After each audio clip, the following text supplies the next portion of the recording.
ये तो आप सभी लोग हमारा जानते हैं। आप हमारे पुराने सदस्य हैं। सबको लगभग जो है 2 साल हो गया होगा, 2 साल के ऊपर भी हो गया होगा किसी न किसी को। तो इसके लिए आप सभी लोग बधाई के पात्र हैं कि संस्था में हमारे 2 साल 3 साल का समय आपने बिता दिया और 2 साल 3 साल से आप लोग अपना सहयोग भी दे रही हैं, अपना साथ दे रही हैं, अपना आशीर्वाद दे रही हैं संस्था को हमारे, जिसके कारण हमारी संस्था आगे बढ़ रही है। आज आप ही लोगों के आशीर्वाद की देन है कि हमारी संस्था जहाँ नहीं पहुँचना चाहिए वहाँ भी पहुँच जा रही है। ये सब आप लोगों के साथ और आशीर्वाद की ही देन है। कोई गांव जिला बचा नहीं है, आप लोग मोबाइल में देख सकती हैं। तो इसका कहीं न कहीं सारा श्रेय आप जैसी माताओं को, बहनों को जाता है। अगर आप लोगों का साथ, आशीर्वाद नहीं रहता, सहयोग नहीं रहता तो संभव नहीं होता। और आज जो नए-नए आयाम हासिल करती जा रही है संस्था हमारी, ये भी जो है आप ही लोगों की देन है। और आज की जो बैठक यहाँ पे बुलाई गई है, संख्या तो कम है, जो दुर्भाग्यपूर्ण है। ये कहीं न कहीं कार्यकर्ता की लापरवाही है। भीड़ अच्छी होती है तो बात करने में अच्छा लगता है और जानकारी सबको मिल जाती है एक साथ में। और जब बारी-बारी जानकारी मिलती है, तो कहीं न कहीं जानकारी के अभाव में लोग पीछे हो जाते हैं और ना उनको लाभ मिल पाता है, ना संस्था को लाभ मिल पाता है। तो इसीलिए ज़्यादा से ज़्यादा लोगों को बुलाने के लिए कहा जाता है। फिर भी हमारी कार्यकर्ता लोग नहीं समझ पाती हैं इस बात को, बार-बार फ़ोन भी किया जाता है मैडम के द्वारा। चलिए कोई बात नहीं है। आज की जो बैठक बुलाई गई है, ये बैठक इसलिए बुलाया गया चूँकि संस्था के द्वारा एक विद्यालय की शुरुआत की जा रही है, पीआरडी ग्लोबल एकेडमी के नाम से। ये इंग्लिश मीडियम विद्यालय खोला जा रहा है, आपके ही जो है क्षेत्र में, सहजनवा में। तो हमारा लक्ष्य ये है कि हर ज़िले में, हर क्षेत्र में, हर चौराहे पे हमारा एक विद्यालय हो और हम वहाँ से शुरुआत करना चाह रहे हैं जहाँ पे हमारे सदस्य ज़्यादा हैं, ज़्यादा लोग जुड़े हुए हैं, वहाँ से हम शुरुआत करना चाह रहे हैं। तो बार-बार कार्यकर्ताओं से कहा जा रहा था, तो कार्यकर्ता लोग जो ज़िम्मेदारी दिया जा रहा था उसको निभा नहीं पा रहे थे, तो इस कारण से हमें आना पड़ा। अगर ये लोग चाहिए होती तो जो बात हम करने आए हैं, ये अब बात करके, समझा करके और बच्चों का आधार कार्ड, नाम, एक लिस्ट बना ली होती, तैयार कर ली होती, हमारे पास कितने बच्चे मिले। कोई बहुत कठिन काम नहीं है। तो इससे तो सबका भला है, इससे आपका भी भला है और संस्था का भी भला है। तो हमारे जो स्कूल खोले जा रहे हैं इंग्लिश मीडियम 1 से 5 तक, उसमें जो हम बच्चे पढ़ेंगे, वो हमारे सदस्यों के बच्चे पढ़ेंगे। ये हम स्पेशल अपने सदस्यों के लिए खोल रहे हैं, ठीक है? और ख़ास करके ऐसे लोगों के लिए खोल रहे हैं कि जो परिवार आर्थिक रूप से कमज़ोर है। आर्थिक रूप से यानी कि उनके पास पैसे की कमी है, गरीब हैं, निचले स्तर के हैं, कमज़ोर हैं और वो अपने बच्चे को पढ़ाना चाहते हैं, लेकिन चाह के भी अपने बच्चे को इंग्लिश मीडियम में नहीं पढ़ा पा रहे हैं। बच्चा भी पढ़ना चाह रहा है लेकिन चाह के भी नहीं पढ़ पा रहा है, क्योंकि माँ-बाप फीस नहीं दे पा रहे हैं, ठीक है? तो ऐसे लोगों के लिए हमारी संस्था विद्यालय खोल रही है और ख़ास करके ऐसे लोगों के लिए जिनके आगे-पीछे कोई नहीं है, जिनके माँ-बाप ना हों, ऐसे लोगों के लिए, ऐसे बच्चों के लिए। ऐसे बच्चे आप लोगों की निगाह में कोई भी, कहीं भी हो, आपके गाँव में हो या अगल-बगल कहीं भी जानकारी में हो, कार्यकर्ता आप सुन लीजिए ध्यान से, कोई भी हो ऐसा, जिनके आगे-पीछे कोई ना हो, उनका एडमिशन हमारे यहाँ होगा, उनका ₹1 फीस नहीं लगेगा। उस बच्चे के पढ़ाई-लिखाई का सारा खर्चा संस्था उठाएगी, ठीक है? इस सोच को लेकर के हम विद्यालय को खोल रहे हैं। हम ये सोच कर के नहीं खोल रहे हैं कि विद्यालय से हम लखपति या करोड़पति बन जाएँगे, नहीं। हम अपने संस्था की भी शुरुआत किए थे तो हम ये सोच के नहीं किए थे कि हम लखपति या करोड़पति बनेंगे। आप लोगों के आशीर्वाद से खाने-चबाने की कमी नहीं है, बहुत सारी व्यवस्था है। बस इस संस्था को शुरू करने का मात्र उद्देश्य ये था कि आप लोगों के बहाने आपसे छोटा-सा सहयोग लेके 100-200 और किसी के सुख-दुःख में खड़ा होने का मौका मिल जाएगा।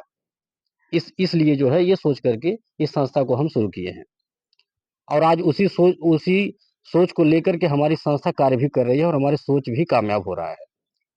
और इसका सारा श्रेय जो है आप जैसी माताओं को, बहनों को जाता है। मैं बार-बार आप लोगों को प्रणाम करता हूँ, धन्यवाद देता हूँ कि आप लोगों का साथ मिला, आपका आशीर्वाद मिला, आपका सहयोग मिला कि हमारे उद्देश्य की पूर्ति हो पा रही है। और हमें बहुत सुकून मिलता है उस दिन, जिस दिन हम किसी के शादी-विवाह में जाते हैं, बिटिया को एक सामान देते हैं, आशीर्वाद देते हैं, कन्यादान कर लेते हैं, उससे हमको बहुत सुकून और शांति मिलती है। अब वो पैसे से नहीं हो पाएगी कभी। हमें उस दिन बहुत ही अच्छा लगता है जिस दिन किसी के दुःख में शामिल होके, मरनी-हरनी में जा कर के, कुछ रहता है दे कर के परिवार की मदद कर देता हूँ। नहीं आ पाता हूँ दरवाजे पे व्यस्तता की वजह से तो बुला करके ऑफ़िस पे दे देता हूँ। तो उससे जो हमको आत्मसंतुष्टि मिलती है, जो खुशी मिलती है, वह पैसे से नहीं हो पाएगी कभी। तो उसी सोच को लेकर के उसी सोच को लेकर के विद्यालय भी खोला जा रहा है। तो उन विद्यालयों में जो हमारे सदस्यों के बच्चे पढ़ेंगे, उनके पास सदस्यता कार्ड होना चाहिए।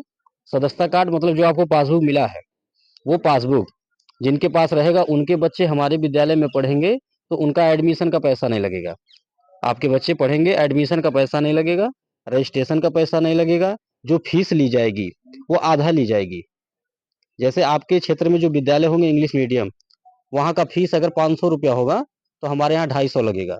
ठीक है, 1000 रुपया होगा तो 500 लगेगा, यानी कि हम आधा फीस लेंगे। अब आधा फीस भी हम नहीं लेते। हम आधा फीस काहे ले रहे हैं? हम आधा फीस इसलिए ले रहे हैं, ताकि जो विद्यालय का मेंटेनेंस होता है, ठीक है, वो कार्य आसानी से हो सके। जो बच्चों के पठन पाठन की व्यवस्थाएं होती हैं, वो व्यवस्था हो सके, इसलिए आधा फीस लिया जा रहा है। और ये आप लोगों गार्जियन के लिए, खास करके उन गार्जियन के लिए जिनके पास पूंजी का अभाव है, पैसे की कमी है, नहीं पढ़ा पा रहे हैं, उनके लिए हमारी संस्था वरदान साबित होगी। ये विद्यालय जो हमारे खोल रहे हैं, ये विद्यालय उनके लिए वरदान साबित होंगे। उनके लिए बहुत बड़ा सहयोग होगा ये, जो आधे फीस पे बच्चे पढ़ेंगे। और आप ही लोगों के गांव के ही अध्यापक भी होंगे, कोई बाहर से हम अध्यापक नहीं बुलाएंगे। आप लोग खुद अपने ही घर में देखिएगा, आपके अगर बच्चे बच्ची पढ़ी लिखी हों, पढ़ लिख के घर बैठे हों, बीए बीकॉम बीएससी की हों, इंटर बीए की हों, घर बैठे हों, आप उन्हीं लोगों को लगा दीजिएगा विद्यालय में हमारे पढ़ाने के लिए। दो पैसा मिलेगा उनको, घर बैठे एक रोजगार पा जाएंगे। कोई दाई की नौकरी पा जाएगा, कोई चपरासी की नौकरी पा जाएगा, कोई टीचर बन जाएगा, कोई प्रिंसिपल बन जाएगा। हाँ, आपके गांव में आपके चौराहे पे विद्यालय खुलेगा, तो रोजगार भी 4 लोगों को मिल जाएगा। इससे आशीर्वाद भी मिलेगा, आशीर्वाद भी मिलेगा, और लोगों को विश्वास भी होगा। लोगों को जिनको विश्वास नहीं है, जो लोग डर रहे हैं, जो कार्यकर्ता के बार बार कहने पे भी नहीं 100 रुपया का पासबुक बनवाते हैं, नहीं जुड़ रहे हैं लोग, वो लोग भी जुड़ेंगे तब। तो इस सोच को लेकर के विद्यालय हमारा खुल रहा है। तो आपके पास जो भी छोटे बच्चे हों, तो आप लोग अपने बच्चों का एडमिशन हमारे विद्यालय में कराइए। जैसे आप 100 रुपये का सहयोग दे करके हमारे संस्था को आगे बढ़ा रही हैं आज 2 साल से 3 साल से, ऐसे ही आप विद्यालय में भी अपने बच्चों का एडमिशन करा करके हमारे विद्यालय को भी बढ़ाने का कार्य करिए। और इन विद्यालय के बाद जो है हॉस्पिटल भी हम खोलेंगे। हॉस्पिटल और विद्यालय 2 लक्ष्य है हमारा। हर जिले में एक विद्यालय, हर जिले में एक हॉस्पिटल, इस तरह का लक्ष्य है। हॉस्पिटल भी जो खोलेंगे, उसमें जो सदस्य हमारे हैं, जिनका सदस्यता कार्ड बना है, सदस्यता कार्ड ले जाएंगे हॉस्पिटल पे दिखाएंगे। जो डॉक्टर साहब होंगे, वो डॉक्टर साहब फीस नहीं लेंगे देखने का। फीस लेते हैं ना डॉक्टर लोग, 500 1000 रुपया 700 रुपया 800 रुपया फीस लेते हैं। तब जाकर के कलम, तब जाके पूछते हैं कि क्या दिक्कत बा। ठीक है, पहले फीस लिया जाला। तो सदस्यता कार्ड जिसके पास रहेगा, डॉक्टर साहब को दिखाएंगे, फीस नहीं लेंगे, और जो दवा मिलेगी आपको, वो आधे दाम की दवा मिलेगी। इस तरह के सोच को लेकर के समाज में हमारी संस्था कार्य कर रही है। और ये हमारी सोच तभी कामयाब हो पाएगी जब आप लोगों का साथ, आपका आशीर्वाद और आपका सहयोग मिलेगा। तो और अभी तक आपका सहयोग मिल भी रहा है। आप लोग हमारे नए सदस्य तो हैं नहीं, पुराने सदस्य हैं, हमारे संस्था के सुख दुख के साथी हैं। हमारी संस्था को बढ़ा रही हैं आगे। आप लोग 3 सालों से अपना सहयोग दे रही हैं, अपना योगदान दे रही हैं। तो ऐसे ही आप विद्यालय में भी सहयोग करिए हमारे, अपने बच्चों का एडमिशन कराइए। इससे आपका भी फायदा और संस्था का भी फायदा है, और एक नाम प्रचार भी होगा क्षेत्र में। इससे जो लोग नहीं जुड़े हैं, वो भी जुड़ने का कार्य करेंगे। और आप कार्यकर्ता लोग को भी आसानी से खाता मिलेगा, लोग मिलेंगे, कार्यकर्ता मिलेंगे। तो आज की बैठक इसी को लेकर के है। तो आप लोगों के पास, किसके पास कितने बच्चे हैं, ये आप लोग बताने का काम करिए, और हम नाम जो है नोट कर ले रहे हैं, एक लिस्ट बना ले रहे हैं। ठीक है।